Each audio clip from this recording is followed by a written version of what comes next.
I bought this drum probably 10 or 11 years ago, and it was as a result of seeing basically a little card on a wall in a rehearsal studio advertising a whole bunch of drums for sale. And the lad who owned the studio I think he'd already bought a DW kit off him, off this bloke, and I know he still has that kit now. But I think I gave the guy a call, and he worked not too far away from here, and he had one drum which I was particularly interested in, which actually happens to be down there. It's the DW 10+6, which I'll do a video on at some point.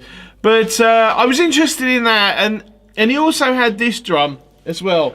And this was a lot more. I think I paid 300 quid for this. And as you were seeing, it's Noble and Cooley 14x4. Yeah, I'm going to say it's a 14x4. I think it's a 14x4. I don't know if this is like a black lacquer. It's not a wrap, so it must be sort of a black lacquer finish. And you know, I'm not quite sure how old it is. It's got some numbers in here, 98-469. I don't know if that means it was made in 98. But either way, it's a solid shell. It's one of the few other non-Craviotto solid shells that I have, but I do have a few of them. And 10 lug drum, die cast hoops, fairly basic sort of butt plate there. I seem to remember buffing this up once actually and cleaning it, and it just, you know, went back to the patina finish.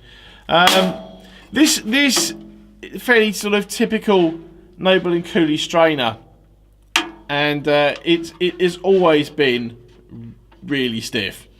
So I very rarely ever play around with it.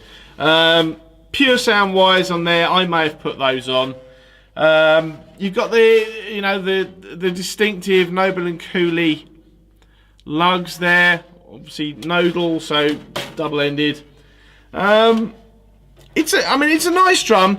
The thing I found with this drum, which actually probably is a bonus, is that the tension rods are probably too long for the whatever you call that bit there, where they go into, and that basically stops the drum being tuned too high, which I can't help thinking is a good thing, really. So I've done 3 tunings or 3 tensions in the sound file, but the last one is kind of, it's low for low's sake. It's low.